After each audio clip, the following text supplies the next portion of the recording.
Imagine a city so proud, so wealthy, it believed itself untouchable. A city surrounded by towering walls, guarded by thousands of warriors, and filled with treasures from across the known world. This was Nishapur, one of the greatest cities of Persia, a jewel of the Silk Road, renowned for its culture, wealth, and power. But to Genghis Khan, Nishapur was more than a prize to conquer. It was a wound that festered deep in his heart. Years before, one of his closest allies and trusted generals had been brutally murdered within those walls. The betrayal cut like a knife. A man who had stood beside Genghis through years of hardship and war, now dead by the hands of those who dared defy the Mongol leader. When Genghis finally brought his unstoppable horde to Nishapur's gates, it wasn't just an army marching for conquest. It was a force fueled by fury, grief, and a burning thirst for revenge. The siege began with relentless assaults.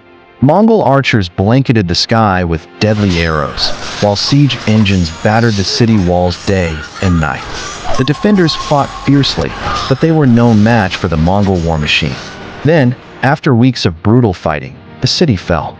What happened next has become legend, a story told in whispers across centuries. Genghis Khan's rage knew no limits. His army swept through Nishapur like a storm of death and fire.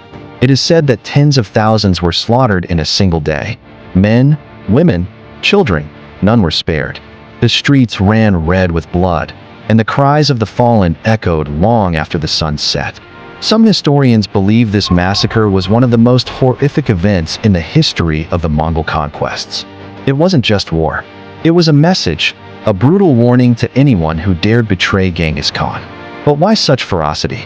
Why did Genghis turn from a brilliant military strategist to a figure of pure terror? Because Nishapur represented a betrayal of loyalty and trust, values that the Mongol leader held sacred in his rise to power. This massacre wasn't mindless cruelty. It was cold, calculated justice. To Genghis, betrayal was a threat that could unravel everything he had built. The Mongol Empire wasn't just forged by sword and conquest. It was held together by unshakable loyalty and fear. The fall of Nishapur marked a turning point. It transformed Genghis Khan from a tribal leader who united scattered clans into a ruthless emperor whose name inspired terror across continents. The Mongols went on to carve an empire stretching from the steppes of Mongolia to the gates of Europe. But Nishapur's shadow never faded. It stood as a reminder, a chilling example of what happened to those who defied the great Khan.